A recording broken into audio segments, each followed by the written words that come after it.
anna Allah la ya'lamu kathiran mimma yaf'alun, wanadhania kwamba Mwenyezi Mungu hayajui mengi tu wanayofanya watu, wanafikiria Mungu hayajui, sababu mengine wanayafanya kwa siri, wanakaa vikao vya siri wakapanga. Sasa ufikiria yale mengine Mungu yatampita tu, hayaelewi. Lakini kwa uhakika anakuja kulipa moja baada ya moja, kuanzia nia zao za moyoni, dhamira zao, yani maazimio waliotoa tutafanya hivi, na pamoja na ujumla wa matendo walioyafanya, maneno walioyasema na matendo walioyafanya, watalipwa. Hakuna ambalo huwa linapita bure, halijulikani au litakosekana siku ya hisabu. Innal ladhina yarmuna almuhsanati, hakika ya watu wanaowatupia makosa isivyo halali, watu wanawake waliojizuilia. Na hapa ndo wanawake wametetewa, jenda hapo inamata, kwa sababu wao ndo madhaifu mara nyingi. Hata akionekana muelekevu anambia hao unawaamini hao, tena wanachanganywa tu wote. Usiwaone na mijibuibui sijui na nini, hao ndo makhabithi zaidi hawa. Mimi nimemuona yule fulani kwa jicho langu. Anataka ambomolee sifa kwa sababu kasikia anasifiwa na hapendi aonekane anasifiwa. Anataka amvunjie heshima kwa sababu anaona akajiheshimu, pengine kamtaka hakumpata, basi akaona atumie njia hiyo. Basi akaanza tena hapo maongezi, na mtu akaanza kutangaza mabaya kwa mtu ambaye hahusiki nayo. Innal ladhina, hakika ya watu ambao yarmuna almuhsanati, wanawatupia makosa ya kuwasingizia, makosa ya zinaa, watu wanawake waliojizuilia na jambo hilo. Alghafilati, walioghafilika kabisa na ulimwengu huu wa ngono, yani wao minal ladhina, ni katika watu ambao lifurujihim hafidhun, tupu zao wanazihifadhi, hawazitumii katika matumizi mabaya, illa ala azwajihim, isipokuwa wanafanya hivyo kwa waume zao, na kama ni wanaume ni kwa wake zao, au ma malakat aymanuhum, au waliomilikiwa na mikono yao ya kuume. Wanaume wanafanya mapenzi na wanawake waliomilikiwa na mikono yao ya kiume, walioruhusiwa na sharia.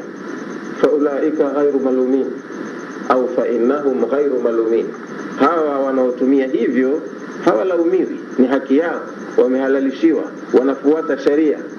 Kwa hiyo mengine wameghafilika nayo, ila ala azwajihim, isipokuwa wanafanya matumizi ya tupu zao kwa wale wenza wao wa halali, mume kwa mke wake au mke kwa mume.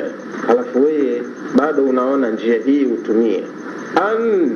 Maana yake yakdhifuna bizina alafifati, wanawatupia kosa la zinaa wanawake waliojizuilia na tendo hilo kabisa, hawana uhusiano nalo, halimo moyoni mwao, lakini yakdhifuna, wao wanabuni hiyo njia, wanatupa kosa hili la zina alafifati kwa wanawake waliojizuilia. Almuslimati, wanawake waislamu, as-salimati sudur, wanawake ambao wamejisalimisha kwa Mola wao, nyoyo zao, nia zao, tabia zao ni njema, watu waliokaa kwenye dini yao. Annaqiyati alqulub, nyoyo zao ni safi, wamezitakasa nyoyo zao. Kwa hiyo nyoyo zao hazizingatii baya, ila zinazingatia mema, na maamuzi yanayotoka kwenye nyoyo hizo yanakuwa ni maamuzi yanayokubaliana na haki. Pamoja na jitihada yao hiyo, bado wako watu wanaowatupia makosa mabaya kwa kuwasingizia. An kulli su'in wa fahishatin, vifua vyao na nyoyo zao zimetakasika kutokana na kila baya na kila chafu, hawakubaliani nalo, hawalipendi, hawajakusudia kufanya, lakini bado watu wakaona njia nzuri ni kuwasingizia. Tena almu'minati, ni wanawake waumini, imani yao kwa Mola wao ni nzuri na vitendo vyao vinaonyesha kile walichoamini, yani almutasifati bil imani ma'a taharati alqalbi, wanasifikana wanawake hawa kwa imani pamoja na nyoyo zao kuwa tahara, ni safi, hazina mawazo mabaya wala hazijabuni fikra mbaya. Wanawake waliojitahidi kuelekea kwa Mola wao, alafu watokee mtu awasingizie, hana ushahidi na analolisema, lakini kapenda tu wafanye hivyo. Lu'inu fi dunya wal akhirah, wanaowasingizia watu kama hawa wanalaana duniani na akhera. wamelaaniwa duniani na akhira. Lu'inu fi dunya wal akhira ay turidu wa ub'idu min rahmatillah, wamefukuzwa na wakatengwa mbali kabisa na rehema za Mwenyezi Mungu. Regardless kwamba utaona maisha yao ya duniani mazuri, wana pesa nyingi, wanaiba, na mtu akishakuwa maluuni hachagui cha halali wala cha haramu, chochote yeye mradi mambo yake yatimie tu. Kwa hiyo wanafukuzwa katika rehema za Mwenyezi Mungu duniani na akhira pia. Turidu, wanafukuzwa, wa ubaidu, na wanabaidishwa, wanatengwa mbali kabisa, min rahmatillahi, na rehema za Mwenyezi Mungu, fi dunia wal akhira, duniani na akhira.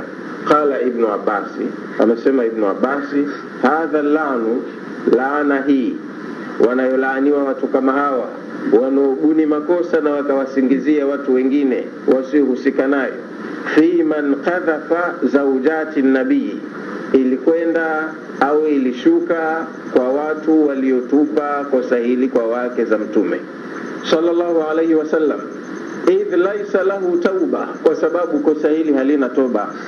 Anaweza akalifanya mtu jambo hili pengine, lakini yakatubia, lakini mahala walipolifanya hawakupewa nafasi ya kukubaliwa tena toba. Ni kwamba walipigwa muhuri mpaka siku watayokutana na Mwenyezi Mungu mwenyewe.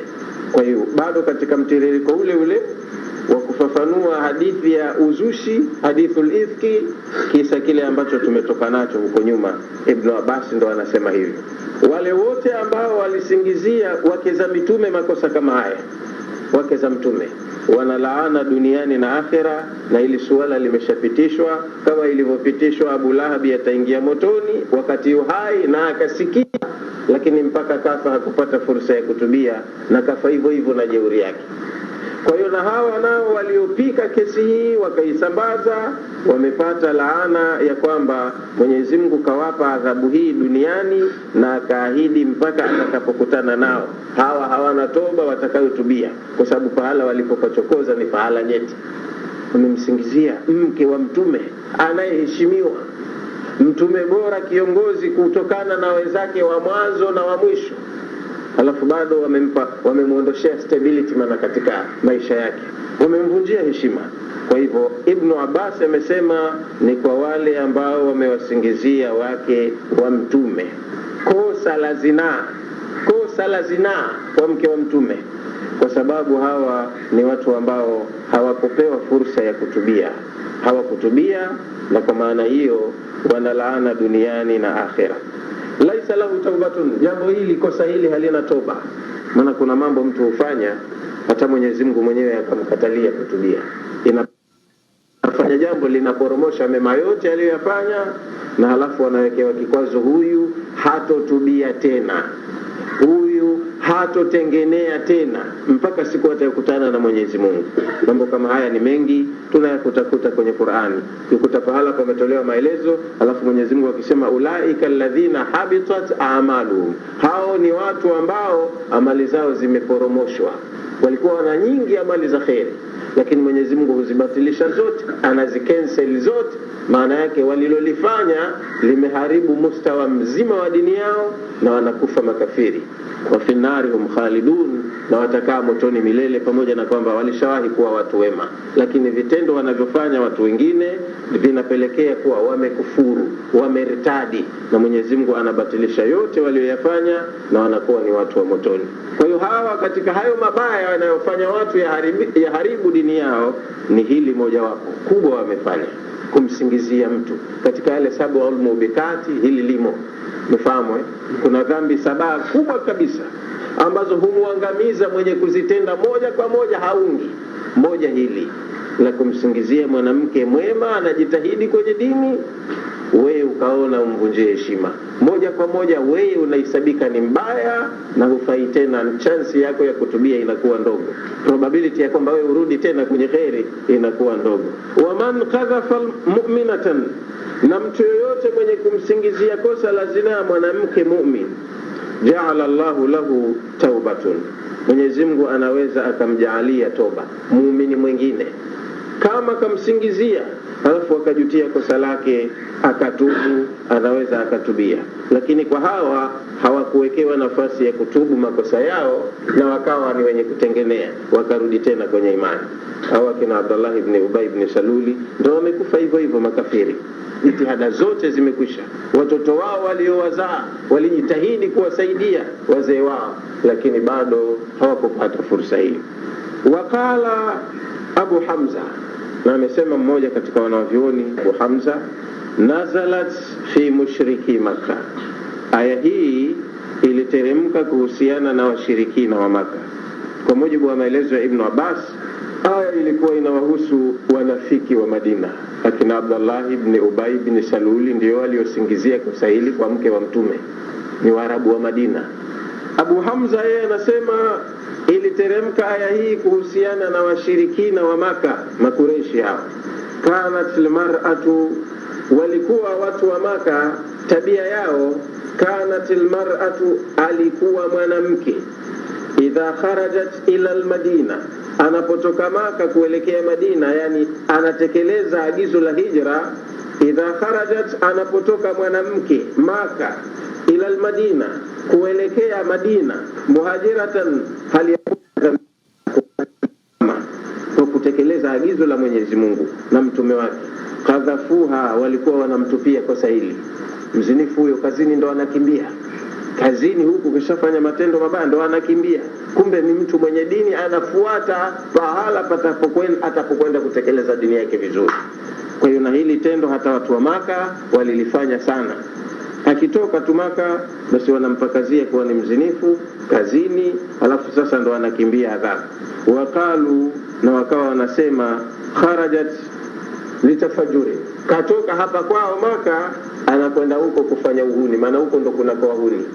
Unaona, wanamsema watu wa Makkah, katoka Makkah kwa sababu kaona hapa kabanwa sana, lakini huko kwa Muhammad ni watu wa uhuni, ndo anakwenda sasa kufuata uhuni. Walikuwa watu wa Makkah wanafanya hivi. Hata Unguja wanafanyiana, anasingiziwa tu mtu, watu wa huku wana hivi na hivi, na watu wa huku maana wamegawana kwa majimbo na wana ukabila. Kwa hiyo si vibaya kwao kusingiziana. Hawa ni hivi washenzi, hawa mbwa, hawa hivi. Si vibaya kwao wao kusema tu haya maneno ya kuvunjiana heshima. Kwa hiyo pia watu wa Makkah walikuwa na desturi hizo, kwamba wanawake wanaotoka kwao kwa kufuata dini, wao huwasingizia mambo machafu, kwamba huku walikotoka wamezini wanakimbia, au wanapokwenda ndo wanaifuata zina, wanafuata mabwana zao, kwa sababu huko ndo iko nje. Kwa hiyo hawa ndio waliopata laana duniani na akhera. Wala hum adhabun adhimun, na hawa watu wameandaliwa adhabu kubwa. Ai wala hum ma'a laana, wana watu hawa pamoja na laana ya Mwenyezi Mungu aliyowalaani, kuwafukuza na kuwaweka mbali na rehema zake, pamoja na kufukuzwa na kuwekwa mbali na rehema, adhabun hailun, watapata adhabu kubwa, la yakadu yusafu, haiwezi kusifika, mpaka ukasifiwa ukajua hasa, ukakinai hasa kwa ulivyosifiwa. Maana mambo ya akhera hayana mfano kwa hapa duniani. Upigiwa mifano midogo ambayo iko ndani ya akili ya mtu, lakini sivyo hasa kwa uhakika wake itakavyokuwa. Mambo ya akhera ni makubwa zaidi, kama ni raha nyingi zaidi, na kama ni shida zenyewe zinakuwa ni mbaya zaidi. Kwa hiyo wameandaliwa adhabu kubwa ambayo si rahisi kusifiwa mtu mpaka akafahamu hapa ukubwa wa adhabu walioandaliwa watu wenye kufanya makosa kama haya. Biskabu wa jarimatin, kwa sababu ya yale walioyapandia katika matendo ya dhambi na makosa. Wamefanya makosa ambayo yamepelekea wapate dhambi kubwa, na Mwenyezi Mungu kakasirika nao kwa kuwalaani na kuwafuta kabisa katika orodha ya watu watakaofanikiwa. Wamefukuzwa katika rehema ya Mwenyezi Mungu, bimaana wanakufa nje ya mila ya Uislamu. Matokeo ya laana walizopewa na adhabu walioandaliwa hayaonekani sasa hapa duniani. Duniani bado kama anaitwa mheshimiwa atakuwa mheshimiwa tu vile vile. Kama ni tajiri anaweza akaonekanwa tajiri vile vile, kafa na mali zake japo za kuiba. Kwa hiyo duniani binafsi anaonekana alikuwa ni mtu mwenye high life, maisha yake mazuri, lakini kumbe malumi, hana radhi ya Mwenyezi Mungu, hayuko katika rehema. Kwa hiyo yatakuja kuonekanwa matokeo ya matendo yao mabaya ile siku ambayo hawaiamini, siku ya kiyama. Yauma tashhadu alaihim alsinatuhum, siku ambayo ndimi zao wenyewe zitakuja kuthibitisha kwamba ulimi utasema mimi nilitamka haswa maneno haya dhidi ya fulani ambaye yuko katika daraja ya kwanza peponi. Kwa imani yake na matendo yake kaenda pepo ya daraja la kwanza, lakini duniani watu walimtangazia mabaya. Yauma tashhadu alaihim alsinatuhum, siku ambayo zitakuja kutoa ushahidi ndimi zao wenyewe, au watu makhabithi waliosingizia, ndimi zao zitatumika kama mashahidi. Wa aidihim, na mikono yao walionayo itatumika kama mashahidi, itasema kweli.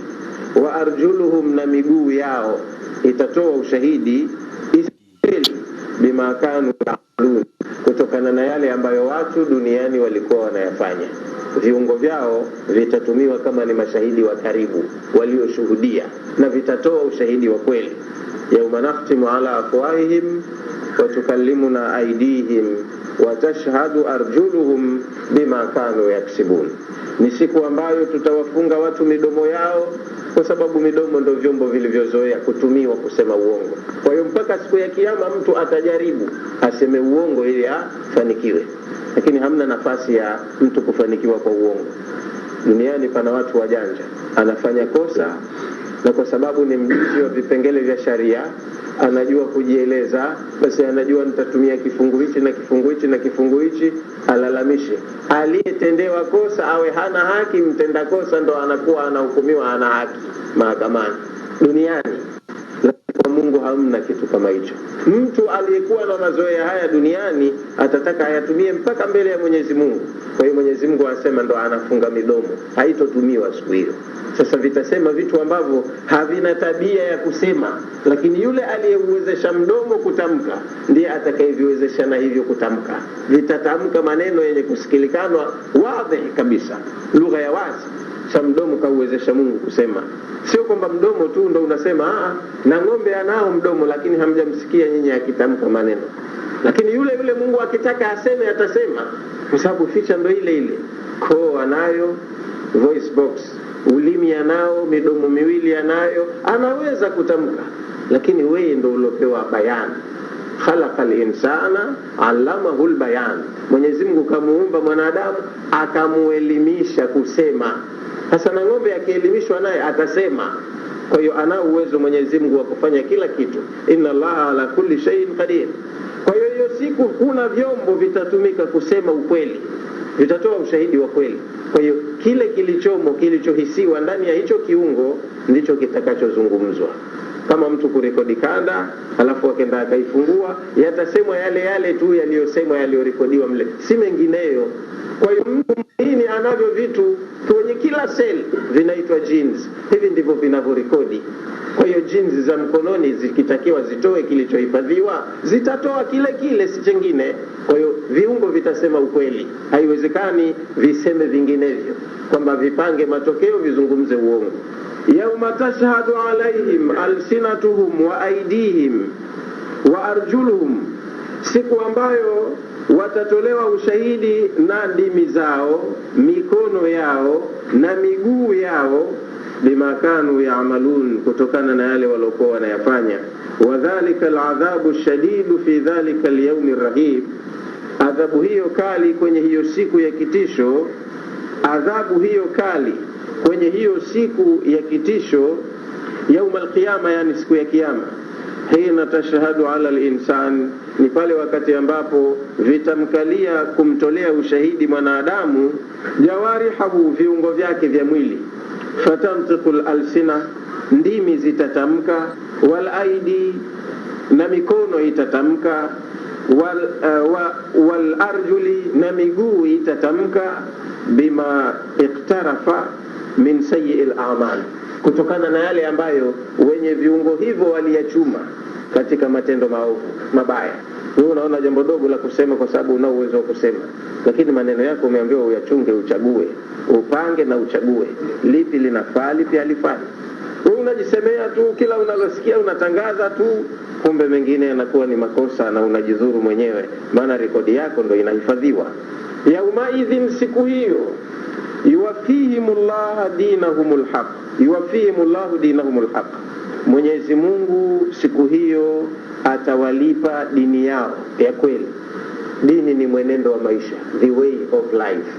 Dini ni tabia, huluka aliyokuwa nayo mtu. Kwa hiyo kile ulichofanya ndo kipo vile vile kimehifadhiwa. Kwa hiyo unalipo mwenyewe bila ya dhuluma, upendelewi, huongezewi, upunguziwi.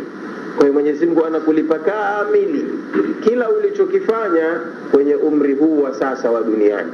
Kipo kwa mwenyewe, huongezewi, hupunguziwi. Yaumaidhin, siku hiyo, yuwafihimullahu dinahumul haqa, Mwenyezi Mungu atawalipa dini yao ya kweli. Ai, maana yake yaumal qiyama, siku ya kiyama, yanaluhum hisabuhum, watapewa hisabu yao, orodha ya matendo walioyafanya, thamani ya matendo yao na malipo yake itakuwa ipo, imeshatolewa. Yaumal qiyamati, siku ya kiyama, yanaluhum hisabuhum, watapata watu hisabu yao, wajazauhum, na malipo yao wanayostahiki. Al-adilu, tena ya uadilifu kabisa, haya na nyongeza wala upungufu. Min ahkamil hakimin, yatatokana na Mwenyezi Mungu aliye hakimu mzuri kuliko mahakimu wote, hakimu muadilifu kuliko mahakimu wote. Wayalamuna, na watajua, si kama wanapewa mambo mageni hawayaelewi. Kama kupewa pesa ukazidishiwa chenji ukashangaa, mbona umenipa nyingi zaidi? Umefahamu? Kwa hiyo Allah yeye atakapokulipa unasema, mbona nimelipwa zaidi ya kiwango? Mbona nimepokonywa mambo yangu mengine hayamo? Labda umekwenda ofisini umepokea mshahara ukashangaa, kwa sababu kiwango chako cha mshahara unakijua, labda mbona mwezi huu nimepunjwa? Una claim, unalalamika. Kama ni makosa yamefanyika ya mahesabu unarejeshewa. Kwa hiyo kwa Allah hakitendeki kitu kama hichi, kwamba mtu alistahiki alipwe na jambo fulani limesahauliwa. Sema asahau hata moja. Kama ulichofanya ndio utakachokikuta. Wayalamuna, na watatambua wenyewe baada ya kulipwa, kila watakachopewa watakijua, wanakikumbuka. Watajua anna Allaha huwal haqqul mubin, kwamba Mwenyezi Mungu ni wa kweli, tena ni aliyewazi, ukweli wake wa wazi kabisa, kuwa anajua kila kitu, aliyoahidi yote ni kweli, na haya aliyonilipa ni kamili, yametimia, yana uhusiano na mimi yote, hamna nililosingiziwa hata moja. Mtu mwenyewe atajua, anapewa kitabu kina orodha ya matendo yake yote, na anakipitia mwenyewe kusoma, hakuna atakalosema hili silo, kwa sababu ana uwezo mkubwa siku hiyo wa kukumbuka mambo aliyoyafanya duniani. Sasa hivi hufanya akasahau kwa sababu ya urefu wa wakati, mengine aliyofanya nyuma ujanani kesha sahau. Lakini baada ya kufufuliwa mtu ana uwezo mkubwa wa kuwa na kumbukumbu nzuri, wakati wote aliyoutumia umo kichwani mwake, na ana kumbukumbu ya kila ambalo alilitenda. Kwa hiyo kila atakalolipwa atakuwa analifahamu, analikumbuka, alilifanya wapi, kwenye mazingira gani, hashangai kwa lolote atakalolikuta umo, analijua. Wayalamuna anna Allaha huwal haqqul mubin, watajua watu baada ya kulipwa, yani ndio sisi tutajua siku hiyo. Wayalamuna, watajua watu, hina idhin, wakati huo wa kulipwa matokeo ya amali zao, anna Allaha, kwamba hakika ya Mwenyezi Mungu, huwal adilu, ni muadilifu sana, alladhi, muadilifu ambaye, la yadhlimu ahadan, hamdhulumu hata mtu mmoja. La yadhlimu ahadan, hamdhulumu mtu hata mmoja. Wa in kana mithqalu habatin min khardalin, amali ya mtu anayofanya duniani hata kama itakuwa ina uzito wa punje ya khardali. Wa in kana, hata kama itakuwa amali yake mtu mithqala, ina uzito, thaqlu, uzito, mithqala habatin min khardali, ina uzito wa punje ya khardali. Umetenda amali yako ina uzito wa punje ya khardali, ataina biha, hiyo pia tutaileta kwenye hisabu. Wakafa bina hasibin, na tutosha sisi kuwa ni wahasibu wazuri, hatupotezi kumbukumbu. Khardali ni punje ndogo ambayo kwa udogo wake haiyawiki tena mara mbili kwa njia yoyote ile. Basi madam ni yako, ipo hiyo, haipotei, italetwa. kama ni njema au mbaya, ndo maana yake.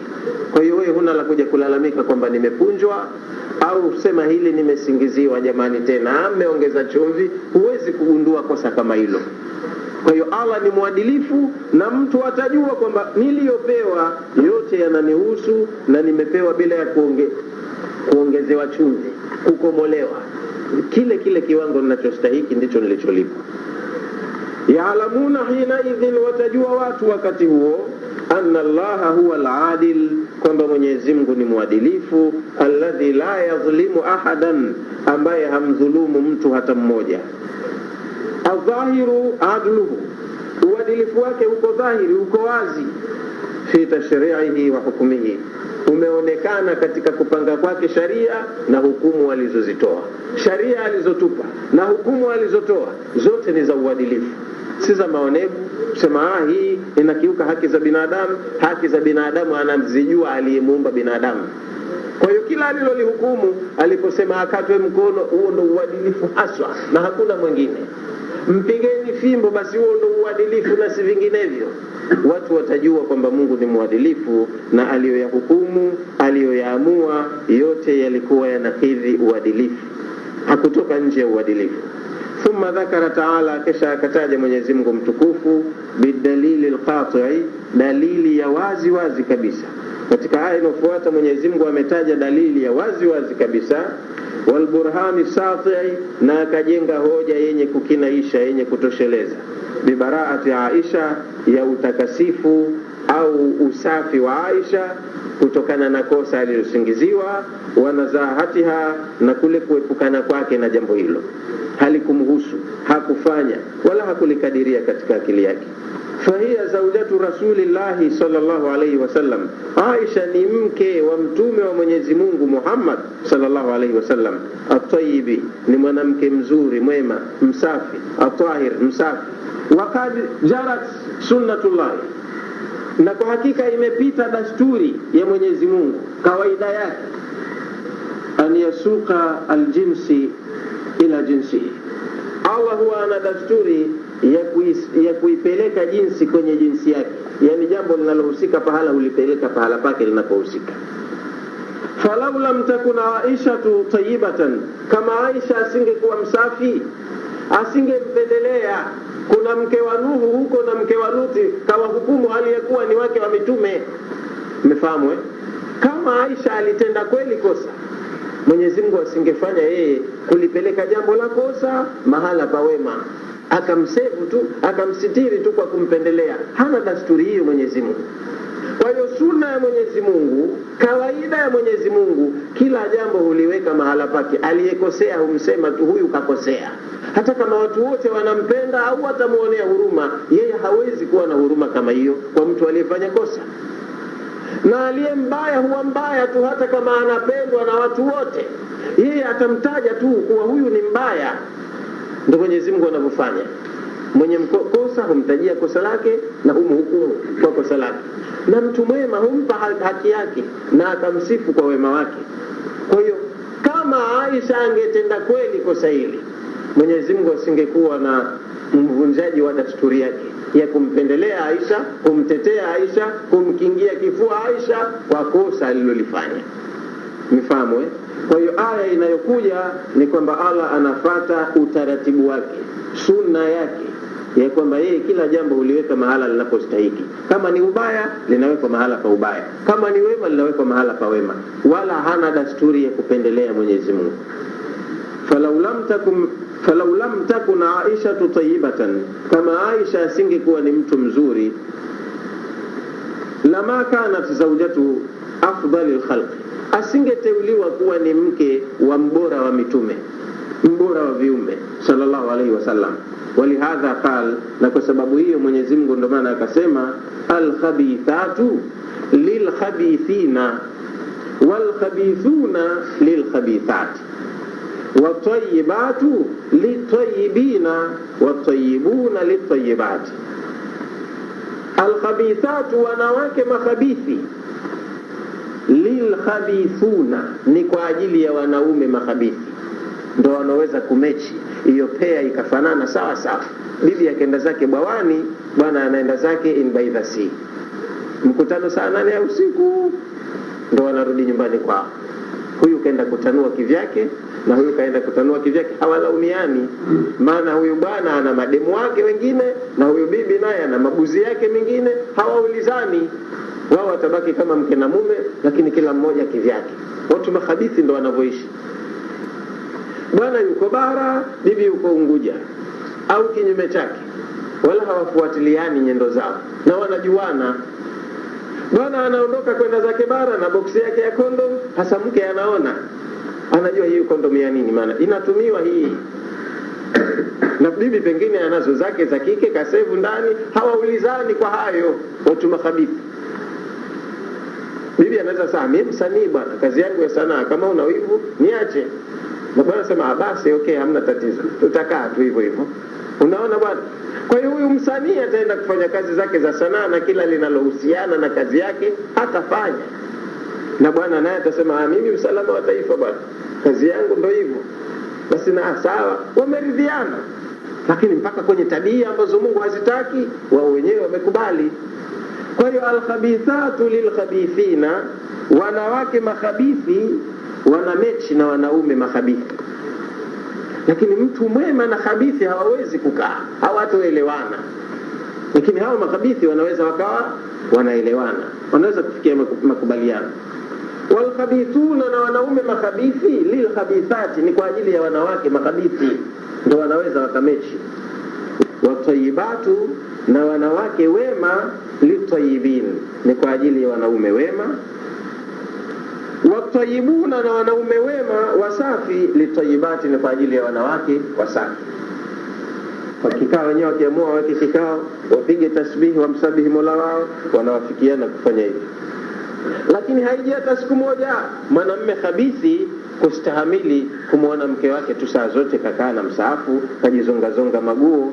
Tena mimi ninamjua mmoja, jamaa yangu haswa, jamaa yangu mwenyewe wadonge, lakini yeye ni ofisa wa jeshi, ni mtu aliyeendelea. Alikuwa na mke wake mmoja ambaye aliozeshwa kwao, alifariki. Alizaa naye watoto kama 4, akafariki yule mke wake wa kwanza. Halafu ndio kwa sababu kijana wakamshauri wazee, basi tena hao utaka hivi mpaka lini? Lakini yeye mwenyewe ndio ofisa na mtu wa mjini sasa. Na mambo ya kizamani, hata kama wewe una vyako, lakini bado uhusiano wako na wazee wako upo. Wazee wanawajibika kwa lolote lile, la shida na la raha, la maziko na la harusi. Kwa hiyo wazee wakamtafutia mchumba mwingine, na wazee wa zamani wanatafuta mtu mwenye adabu. Kijana mwenyewe anataka mtu asiye adabu, anayekwenda na mambo ya mjini. Lakini wazee wasema tunataka mkwe ana adabu zake. Wakamtafutia mtoto mzuri sana, kalelewa akaleleka, kasoma. Kama yeye alikuwa na haja ya msomi, kasoma mtoto wa kike mpaka form 4 kwa zama hizo, miaka ya 70 kasoma. Halafu kasomea na unasi, uhudumu wa hospitali. Ana kazi, kapata kazi. Basi yule bwana kila akaja nyumbani anambia bibi, leo vaa kidogo, tuna party na maafisa wenzangu. Yeye jeshi sana, party na maafisa wa jeshi. Kwa hiyo kila mtu anakuja na mkewe kwenye party. Huyu bibi anasema mimi sendi. Basi bwana anakasirika kweli kweli. Wenzake wamekuja na wake zao vizuri, yeye mke wake hataki. Bibi, leo vaa vizuri, kuna filamu nzuri siku zile, ndo mambo ya filamu sinema tu. Majestic Empire, kaangalia bodi, kaona kuna picha nzuri, kaambia vaa vizuri tuende sinema. Mimi sendi. Kila anavyoambiwa hataki, kama achilia mbali. Miezi miwili haikufika, kama achilia mbali. Sasa mke gani? Akatafuta toto moja la mjini jana hilo, akaoa. Hapo akafika. Maana yale mambo ya mjini anakuwa akapata mwenyewe, pamoja na kwamba si wake peke yake, lakini mwenyewe karidhika, kakaa naye huyo na wakazaa naye watoto. Unafahamu sana, kwa sababu anayaweza yale mambo ya mjini. Twende kwenye party, ndo mwenyewe.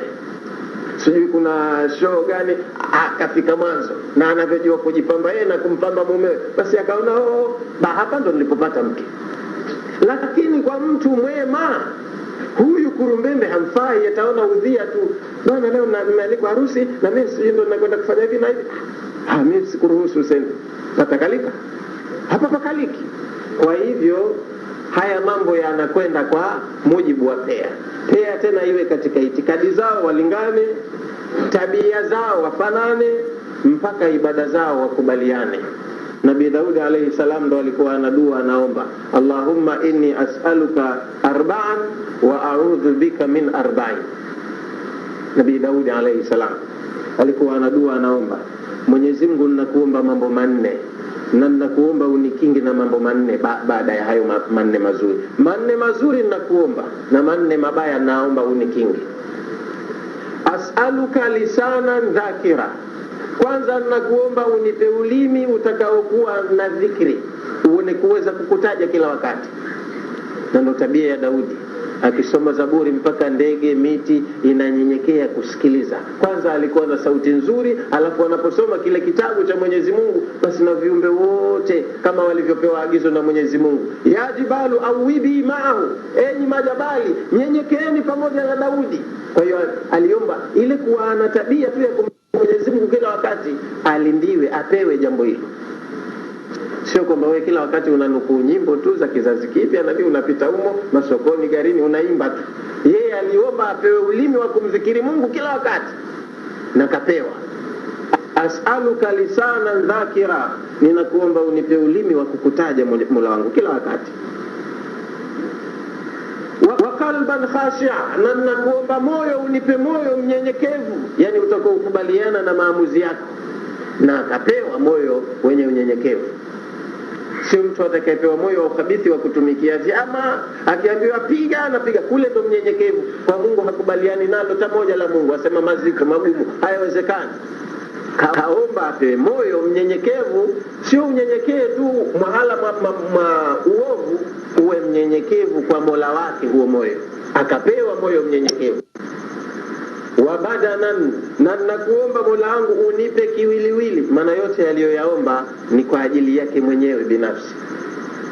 Wabadanan, nakuomba unipe mwili, ala albalai sabira, utakaokuwa smart, unaweza kustahimili mitihani.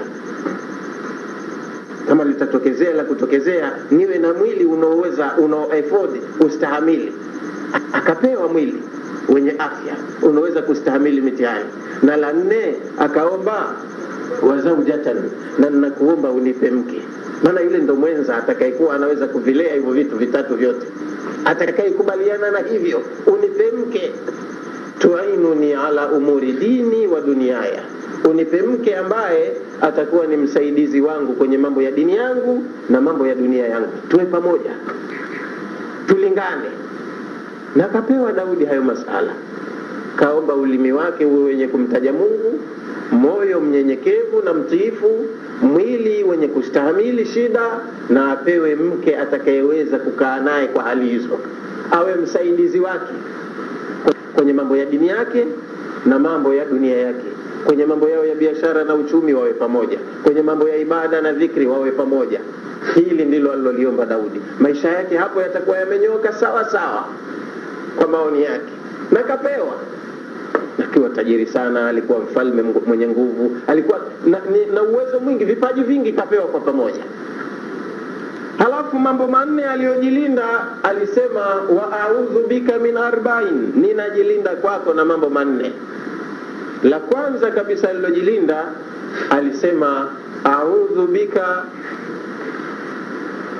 min mali, ninajilinda kwako na mali yakunu wabalan alayya wa yatamata'u biha ghairi.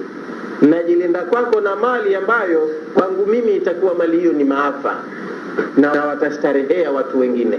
Yani mimi ninachuma mali, nalimkiza mali, lakini nalipeleka mie motoni. Halafu watu wengine wanakuja kurithi ile mali ambayo mimi imenipeleka motoni, wanastarehea. Kama watakuwa wema, wataitumia vizuri, watapata thawabu. Aliyeichuma anakwenda motoni. Kajikinga kwa Mungu na mali ya aina hiyo. Alikuwa na mali, lakini mali yake ni halali, nzuri, alikuwa anakula riziki anayotokea jasho mwenyewe. La pili akasema wa a'udhu bika min waladin yakunu alayya sayyida, ninajikinga kwako na mtoto ambaye kwangu mimi atakuwa bwana. Yani usije ukanipa mtoto, yule mtoto awe ndo bwana kwangu, aniburuze kwamba nisikilize anavyotaka yeye, anipelekeshe pabaya. najikinga na kupata mtoto aina hiyo, ambao majority ya wazee wa siku hizi ndio wanazaa watoto wakawa mabwana zao au mabibi zao.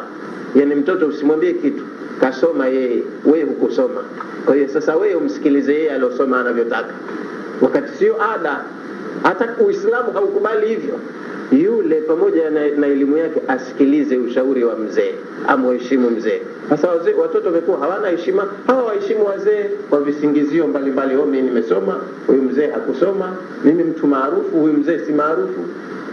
Kwa hiyo wazee hawasikilizwi tena. Daudi alijikinga na hilo. Usije ukanipa mtoto akawa bwana kwangu, nipe mtoto awe mtoto kwangu. La tatu akasema, wa a'udhu bika min jarin su'in, ninajilinda kwako na jirani mbaya. Jirani mbaya, jirani huyu jirani wa kukaa naye nyumba na nyumba. Ninajilinda kwako Mola wangu na jirani mbaya. Ubaya wake upi? Idha raa minni khairan, idha raa minni sharran, fulani hivi fulani hivi fulani hivi. Jirani kama huyo sitaki. Wa idha raa minni khairan ankara, akiona kwangu khairi anachukia. Na jirani mwingine hapendi maendeleo ya mtu mwingine. Sema hii nyumba yake haibomoki, watoto wake wote wazuri, tena wana akili, wanasoma, hawafi. Basi jirani kama huyo alisema asipate jirani kama huyo mbaya. Na la nne alilojikinga, wa a'udhu bika min zawjatin, ninajikinga kwako Mola wangu na kupata mke tushayibuni qabla almashibi, atakayenizeesha kabla siku zangu za kuzeeka. Yani nikafanya mvi wala umri wa kufanya mvi haujafika bado. Daudi ameomba dua hizo. Al-khabithatu lil-khabithina wal-khabithuna lil-khabithati wat-tayyibatu lit-tayyibina wat-tayyibuna lit-tayyibati ulaika mubarrauna mimma yaquluna lahum maghfiratun wa rizqun karim. يا أيها الذين آمنوا لا تدخلوا بيوتا غير بيوتكم حتى تستأنسوا وتسلموا على أهلها ذلكم خير لكم لعلكم تذكرون. فإن لم تجدوا فيها أحدا فلا تدخلوها حتى يؤذن لكم، وإن قيل لكم ارجعوا فارجعوا هو أزكى لكم والله بما تعملون عليم. ليس عليكم جناح أن تدخلوا بيوتا غير مسكونة فيها متاع لكم والله يعلم ما تبدون وما تكتمون. الخبيثات للخبيثين والخبيثون للخبيثات والطيبات للطيبين والطيبون للطيبات. wanakhabithi wachafu wa tabia wasio na dini ni kwa ajili ya pea za watu wa aina hiyo, wanaume makhabithi wachafu wa tabia wasio na dini. Maana na wao wana haki yao, wameumbiwa, wamewekewa. Na wanaume makhabithi ni kwa ajili ya wanawake makhabithi, na wanaume wazuri ni kwa ajili ya wanawake wazuri. Al-khabithatu lil-khabithina wal-khabithuna lil-khabithati, wanawake makhabithi ni kwa ajili ya wanaume makhabithi, na wanaume makhabithi ni kwa ajili ya wanawake makhabithi. Watayibatu litayibina watayibuna litayibati, na wanawake wazuri ni kwa ajili ya wanaume wazuri wa tabia wenye dini, na wanaume wazuri ni kwa ajili ya wanawake wazuri. Ulaika, hawa wazuri hawa, wasafi hawa, wema hawa, mubarrauna mimma yaqulun, wameepukana mbali na hayo wanayoyasema watu wazushi. Lahum maghfiratun wa rizqun karim, hawa watu wema wao wakikosea hukiri makosa wakaomba msamaha, kwa hiyo wameandaliwa msamaha wao na wameandaliwa riziki njema, yani peponi. Ya ayyuhalladhina amanu, enyi mlioamini, la tadkhulu buyutan ghaira buyutikum, musiingie kwenye nyumba ambazo si zenu, hamkai humo, si nyumba zenu. Kwa hiyo msiingie kwenye nyumba yoyote ambayo si yenu, hata tastanisu wa tusallimu ala ahliha, mpaka mutake ruhusa na muwasalimie watu wake kabla ya kuingia. Dhalikum khairul lakum la'allakum tadhakkarun, kufanya hivyo ni bora kwenu, mmepewa maagizo haya ili mpate kuwaidhika. fa in lam tajidu fiha ahadan, endapo mmekusudia nyumba hiyo lakini hamkumkuta yoyote, umekwenda wewe lakini hukukuta mtu, fala tadkhuluha, msiingie kwenye nyumba hiyo, hata yu'dhanakum, mpaka mtakaporuhusiwa. Kwa hiyo rudi, tafuta pahala pa kuomba ruhusa, uruhusiwe ndio uweze kuingia. Wa in qila lakum urji'u farji'u, na endapo mmetaka idhini ya kuingia kwenye nyumba, wenyewe wamo wakakwambieni tu sasa hivi rudi, nenda kwanza, rudi, nenda kwanza, usiwe mbishi, humo mna utawala wake. Huwa azka lakum, kufanya hivyo ni utaharifu zaidi kwenu. Wallahu bima ta'maluna alim, na Mwenyezi Mungu kwa yote mnayofanya ni mwenye kuyatambua, ana elimu nayo. Laisa alaikum junahun an tadkhulu buyutan, si kosa kwenu kuingia kwenye majumba ghaira maskunatin, hayakaliwi. Si kosa kwenu kuingia majumba ambayo hayakaliwi, si majumba ya watu kuishi, majumba ambayo yana matumizi ya watu wengi, mikahawani, maofisini, majumba kama hayo. Sio lazima tena unakwenda ofisini ukabishe hodi kwanza mpaka uruhusiwe, au hotelini kwanza ubishe hodi. Laisa alaikum junahun, sikosa kwenu, an tadkhulu buyutan, kuingia kwenye majumba ghaira maskunatin, hayatumiwi kwa makaazi, watu hawakai humo. Fiha mata'un lakum, kwenye majumba hayo mna haja zenu mbalimbali, majumba ambayo yana haja za watu wengi, hayo si lazima mpige hodi. Wallahu ya'lamu ma tubduna wa ma taktumun, na Allah anayajua mnayoyadhihirisha na mnayoyaficha. Bismillahir Rahmanir Rahim. Al-khabithatu lil-khabithina wal-khabithuna lil-khabithati wat-tayyibatu lit-tayyibina wat-tayyibuna lit-tayyibati. Ay, maana yake al-khabithatu minan nisa'i, walio makhabithi wa tabia na wakosefu wa dini katika wanawake. Lil khabithina minar rijali, hawa ni mahsusi wazuri zaidi kwa wanaume makhabithi, wachafu wa tabia, wasio na dini, basi hawa ndo wanaowafaa zaidi. Wal khabithuna, na wanaume makhabithi wachafu wa tabia, wasio na dini, dini yao wala kabisa hawaijali wala hawaithamini. Minar rijali, katika wanaume hawa, wanaume hawa lil khabithati minan nisai, ni kwa ajili ya wale makhabithi katika wanawake wasiojali dini, wachafu wa tabia, ndio wanafaa kukaa na wanaume kama hao. Wakadhalika, na hivyo hivyo, at-tayyibatu minan nisai, walio wazuri na wema katika wanawake, wenye adabu, wenye dini, tabia njema. Litayibina minar rijali, hawa ni kwa ajili ya walio wazuri wema katika wanaume. Mwanamume mzuri mwenye dini utafuta mwanamke mzuri mwenye dini, mwenye tabia njema, kwa sababu na yeye ana tabia njema. Anatafuta mwenza ambaye watalingana katika tabia zao na watakubaliana kwenye maamuzi yao, maisha yao yatakwenda vizuri kwa sababu wanakubaliana, wanaridhiana, hawatuvutana. Watayibuna minar rijali, na walio wazuri katika wanaume. Litayibati minan nisai, ni kwa ajili ya walio wazuri katika wanawake. Wa hadha kadalili, maelezo haya yanaweza kutumiwa kama dalili, ala baraati Aishata, kutokana na umbali wa kosa hili na Aisha, kwamba Aisha aliyesingiziwa hili kosa katakasika na kosa hili, hausiani nalo kabisa. Liannaha, kwa sababu huyu mama zaujatu ashrafi rasulin, ni mke wa mtume mtukufu zaidi, mtume mwenye heshima zaidi, wa akrami makhluqillahi, na ni mtukufu katika viumbe wa Mwenyezi Mungu, mtume Muhammad. Sasa huyu ndo mke wake, yule kiumbe aliyeteuliwa akapewa dhamana na heshima na utukufu na ubora kuliko wengine waliomtangulia, huyu ndo mke wake. Wama kana Allahu, na haiwi kwa Mwenyezi Mungu, liyaj'alaha zawjatun, kumjalia huyu liyaj'alaha zawjatan, kumjalia huyu awe ni mke, liahabbi ibadihi, kwa ajili ya mtu anayependeza zaidi katika waja wake.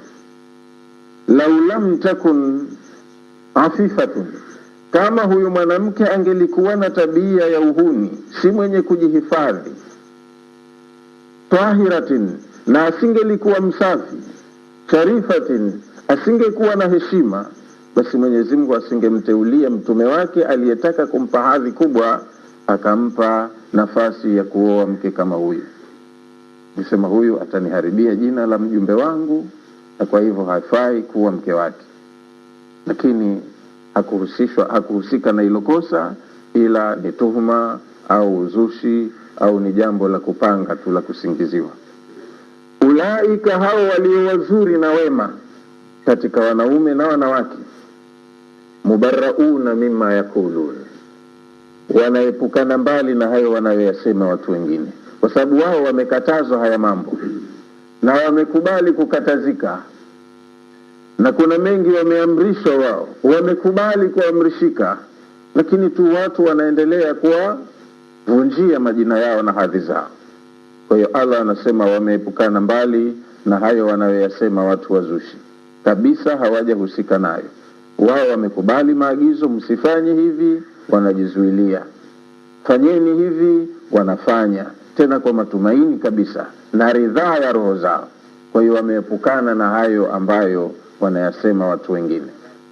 Ulaika alfudalau, hawa watu walio na heshima, wabora katika wanaume na wanawake, munazzahuna mimma taquluhu ahlul ifki, wameepukana mbali na hayo wanayoyasema watu wazushi.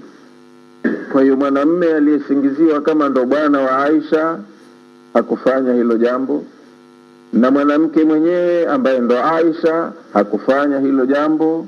Hawa ni watu ambao wameepukana mbali na hayo wanayoyasema watu.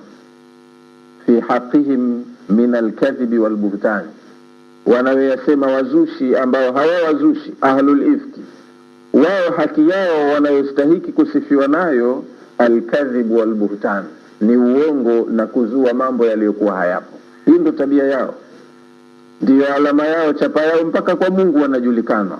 Hawa ni watu ambao kazi yao duniani ni kupika tu majungu, wakazua mambo ya uongo na wakayasambaza yakawa uzushi ukaenea mjini. Hao ambao wameepukana na hili, alladhina mubarrauna mimma qalu, walioepukana na wanayoyasema wanafiki, lahum maghfiratun wa rizqun karim, wameandaliwa na Mola wao msamaha. Na wao madam binadamu kwa Mungu hawawezi kukosa, hawawezi kukosa. Kwa hiyo wale waliowema na waliojitahidi katika wema, Mwenyezi Mungu kawaahidi kwa pale walipokosea atawasamehe, na hawa ni miongoni mwa hao. Nasi Mwenyezi Mungu atujalie kuwa ni miongoni mwa hao.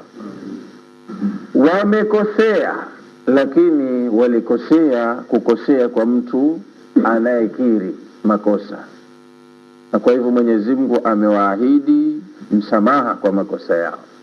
Wa rizqun karim, na amewaandalia riziki njema tukufu adhim peponi. Watakula na kunywa kwa furaha kutokana na kufanya vizuri mitihani yao ya duniani. Lahum ala ma nalahum, watu hawa watapata, lahum pana kwa ajili yao, wameandaliwa kwa ajili yao, ala ma nalahum, kutokana na yale yaliyowasibu, minal adha, kutokana na udhia. Yani kule kuzuliwa kumewanyima raha kwa muda mrefu, walidhalilika na wakasumbuka sana. Kwa hiyo ile adha walioipata kwa wao ni natija, maana Mungu anawalipa, kwa sababu waumini wamesifiwa katika sifa ambayo la yusibuhum dhama'un wala makhmasatun fi dinillahi illa kutiba lahum amalun salih. Hawapatwi na lolote baya kama njaa, kiu, usumbufu wa aina yoyote wanapokuwa katika shughuli za maisha kwa kutekeleza maagizo ya dini, isipokuwa huwa kila wanachokipata katika udhia wanaandikiwa hicho ili walipwe. Wanaandikiwa hicho ni amali njema ili walipwe ujira wao sawa sawa. Kwa hivyo kule mwanzo tuliambiwa kwamba la tahsabuhu sharra lakum, enyi mliosibika na uzushi huu msihisabu kuwa huu ni shari kwenu. Mfahamu, innal ladhina ja'u bil ifki usbatun minkum, waliokuja na uzushi huu ni waislamu wenzenu wanavyoonekana. Lakini la tahsabuhu sharra lakum, nyie msiuhisabu huu uzushi kuwa ni shari kwenu, pamoja na kuwa umekuathirini sana, lakini msihisabu kuwa ni shari kwenu. Bal huwa khairul lakum, lakini uzushi huu kwenu nyinyi ni khairi, kwa sababu Allah atakulipeni. Hapa ndo mnachuma. Kuna thawabu nyingine mtu anazipata kwa kufanya amali njema yenye fadhila, au anazipata kwa kuacha jambo baya ambalo lilikuwa limo kwenye mazingira ya kuwa alifanye, akajizuilia, akajihini mpaka akaliwacha, analipwa thawabu. Na kuna mengine kama haya yanayomtokezea bila ya ridhaa yake, masaib ya Mwenyezi Mungu, anapata na thawabu kwa akionekana anayosubira. Kwa hiyo na huu uzushi umekuja kuwanyima watu raha na ukawaweka kwenye hard time, walikuwa kwenye hali ngumu kwa kweli. Lakini Allah anasema lahum maghfiratun wa rizqun karim, wameandaliwa msamaha na wameandaliwa riziki njema. Lahum ala mana lahum, pana kwa ajili yao kutokana na lile lililowasibu, minal adha, miongoni mwa maudhi au udhia uliowafika, maghfiratan lidhunubihim, wamepata msamaha kwa dhambi zao. Udhi walilofanyiwa limepelekea Mwenyezi Mungu awaepesishie, kawafutia madhambi. Wameudhika sana, na wengine wakapata maradhi pengine, maana wengine wepesi. Ukimpa jambo lenye kumpa mshtuko, mara anapata matatizo mengine. Kwa hiyo Allah anawafutia makosa, anawasamehe dhambi zao, na dhambi wanapata waliozua uzushi na wakaueneza. Wao wanafutiwa, wale kule wanaandikiwa. Wa rizqun karimun, na wameandaliwa riziki tukufu, fi jannati naim, kwenye pepo yenye neema. Kutokana na muda, inshallah itabidi tuishi hapa, na tutakuja kuendelea na aya inafuata katika darasa ijayo. Wallahu a'lam, wa salamu alaykum wa rahmatullahi wa barakatuh.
Na msikilizaji wa Radio Iman FM, ulitoka kusikiliza hapo tafsiri ya Qur'an kwa lugha ya Kiswahili.